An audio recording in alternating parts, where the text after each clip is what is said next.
હાલ અમદાવાદ રિક્ષા ચાલકોને લઈને એક મોટા દુઃખદ સમાચાર સામે આવી રહ્યા છે। સીએનજીના આસમાને પહોંચેલા ભાવો વચ્ચે રિક્ષા ચાલકો માટે રાહતના અને જનતા માટે એક મોટા માઠા સમાચાર સામે આવી રહ્યા છે। અમદાવાદ રિક્ષા ચાલક એસોસિએશન અને ટ્રાન્સપોર્ટ કમિશનર વચ્ચે કચેરી વચ્ચે ગાંધીનગરમાં યોજાયેલી મહત્વપૂર્ણ બેઠકમાં ભાડા વધારાને સત્તાવાર લીલી ઝંડી આપી દેવામાં આવી છે। મોંઘવારીના આ સમયમાં સામાન્ય જનતાના ખિસ્સા પર વધુ એક બોજો પડશે, કારણ કે હવેથી જે મુસાફરો રિક્ષા પ્રવાસ માટે સુધારેલા દરો મુજબ ચૂકવણી કરવી પડશે। લઘુત્તમ ભાડું એટલે કે મિનિમમ ચાર્જ જે પહેલાં 20 રૂપિયા હતું તેમાં 5 રૂપિયાનો વધારો કરીને 25 રૂપિયા કરી દેવામાં આવ્યું છે।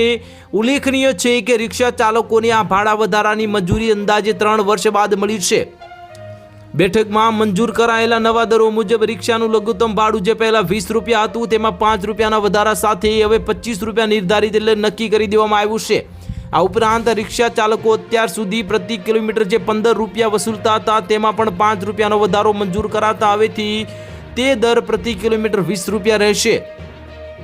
જો કે હવે યુનિયનની જે મુખ્ય માંગણીઓ પૈકી મિનિમમ ભાડું 50 રૂપિયા કરવાની રજૂઆતને સરકારે ગ્રાહ્ય રાખી નથી અને વચગાળાનો રસ્તો કાઢીને નવું માળખું નક્કી કર્યું છે।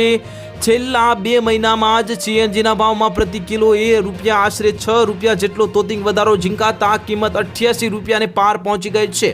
તો હાલ માટે આટલું જ, મળીશું નવી અપડેટ સાથે। જો તમને વિડીયો પસંદ આવતા હોય તો વિડીયોને લાઇક કરી દેજો, ચેનલને સબસ્ક્રાઇબ કરી બાજુમાં આવેલા બેલ આઇકનને દબાવી દો, જેથી તમને આવા સમાચારની અપડેટ મળતી રહે।